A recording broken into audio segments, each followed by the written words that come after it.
Good morning, children. We are discussing about key features of Indian Constitution. That first feature we discussed that is known as federal form of government. That means more than one level of government. In India, there is three level: first central government and state government and local self government. That is the Indian federal system. And the next feature is known as parliamentary form of government. What it means? This means that people of India have direct role in electing their representatives. It is through vote or election. Okay, so what it means? The people of India have the direct role in electing their representatives. That is happening through election. Okay, so we studied last year universal adult franchise. That is an important right given by Indian Constitution. Every adult 18 years old Indian citizen have the right to vote irrespective of their caste or background or rich or poor. Every citizen have the right to vote. Through that vote, through that election, we are selecting our representatives. These representatives form in the parliament, and in that parliament, they are selecting one prime minister, and prime minister selecting other ministers, and they are appointed by president. President is the head of the constitution and the head of the country, and in the name of the president who is ruling, prime minister is ruling. So that is known as parliamentary form of government. So like this our government is working through the parliamentary form of government. That means election is very important. Through the election people are selecting their representatives. Okay, and next feature is known as separation of powers. Separation of powers. Okay, the theory of separation of powers refers to the distribution of powers among the different organs of the government.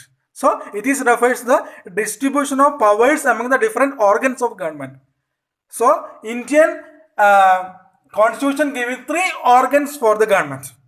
Okay, constitution, there are according to the constitution there are the three organs of government.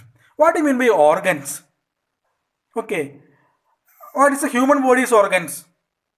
Human body's organs, there is internal and external organs are there. Internal organs, heart and lungs and all these things are kidney, all these things are internal, and external hand, our leg, all these things are external. Through these organs, what happened?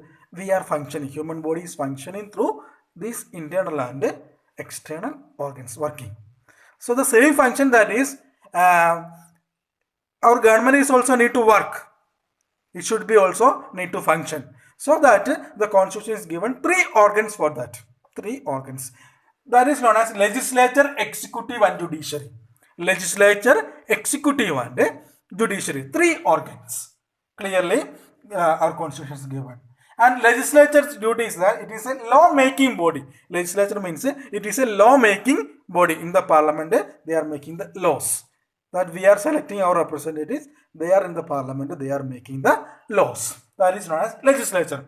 And the second one, executive, those these laws are implemented by these executives. Okay, executives are responsible to implementing laws. They are responsible for implementing. It is a small group of people that they are implementing the laws, especially the government workers, and they were known as the president, prime minister, and all these people, and these government workers, they were known as executives.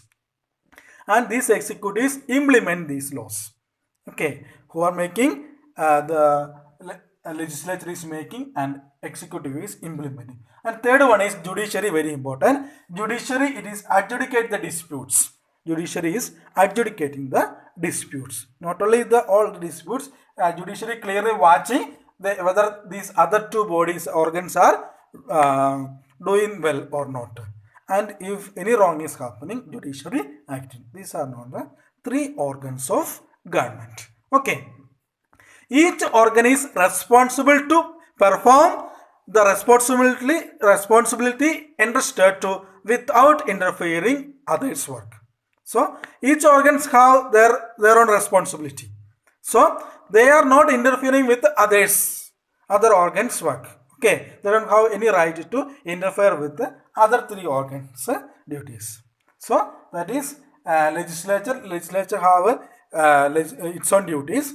Only they can do that one. They can't interfere with the others uh, activities, others organs. So that is known as uh, separation of powers. Okay, I think you understood. Uh, Three organs is given, that is legislature, executive and judiciary, and clearly divided here powers, and that powers, each organ is not above or below, equal powers is given, and no one can questions, equal powers is given to them, and they can't interfere with the others activities, so that is known as